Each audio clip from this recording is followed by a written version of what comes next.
Hello students, this is Indrani Mathematics. இப்போ chapter number 6 lines and angles ல 6th sum in exercise 6.2 இந்த figure கொடுத்திருக்காங்க. இதில் PQ and RS. இந்த line PQ, this is called RS, are two mirrors placed parallel to each other.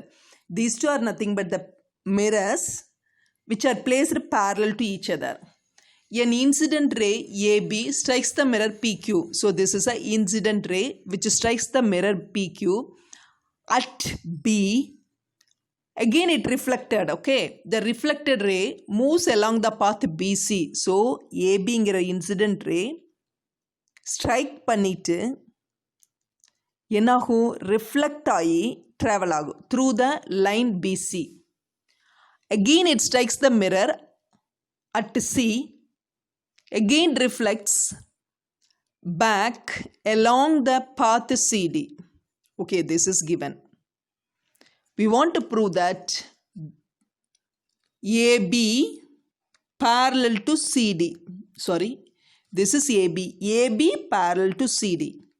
Given these two lines are parallel lines. What to prove? AB and CD are parallel. So என்ன கொடுத்துருக்காங்க, பிக்யூவும் ஆர்எஸும் ரெண்டு mirrors. இதில் ஏபிங்கிற ஒரு incident ray என்னாகுது, strikes the mirror at B, reflected, okay, and moves along the path BC which touches the second mirror at C. Again it reflects and moves along the path CD. We want to prove that AB parallel to CD. Okay. First, we have to draw. Here, look at this diagram. We have to draw BE perpendicular to PQ. Draw BE which is perpendicular to PQ. Draw CF which is perpendicular to RS. Now, PQ is parallel to RS. This is given. Okay, this is given. So PQ is parallel to RS given, which implies BE parallel to CF. ஏன்னா இதுக்கு perpendicular, இதுக்கு perpendicular. Definitely these two lines are parallel lines. Cleared? Because these two lines are parallel. அப்போ அதுக்கு பர்பண்டிகுலராக இருக்கும்போது இந்த ரெண்டு லைனும் definitely parallel. So BE parallel to CF. What we know is angle of incident equal to angle of reflection. This is nothing but law of reflection.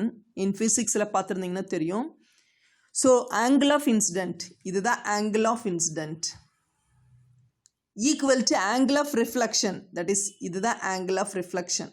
Sorry, angle of incident na இதுதான் angle of incident. Again இது reflect ஆகுது. So இதுதான் angle 1ம் angle 2ம் பாருங்கள். இது angle of incident, இங்கே வரும்போது angle of reflection. So angle of incident equal to angle of ரிஃப்ளெக்ஷன்னா இன்சிடென்ட் வந்து 1, இந்த கேஸில் ரிஃப்ளெக்ஷன் 2. So 1 equal to 2.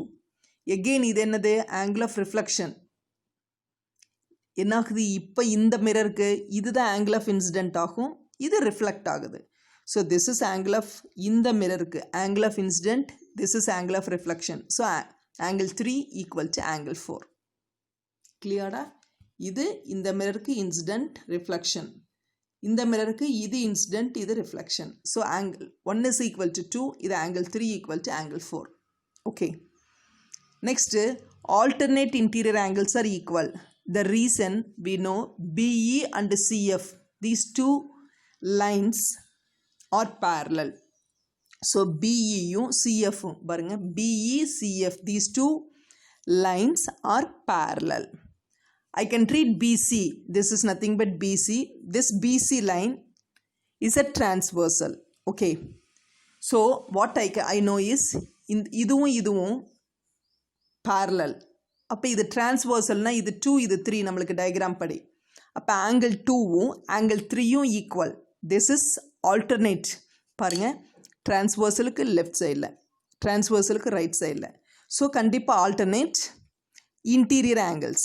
கரெக்டாக எல்லாமே உள்ளே நடக்குது, இந்த பேரலல் லைனுக்கு உள்ளே தான் இருக்குது ரெண்டுமே. ஆனால் வேறு வேறு சைடில் இருக்குது. So alternate interior angles R equal. எதுக்கு? BEயும் CFும் parallel. This BC is a transversal. So I can conclude angle 2 is equal to angle 3. Okay, look at this. Angle 2 and angle 3. That is separate. Angle 2 is equal to angle 3.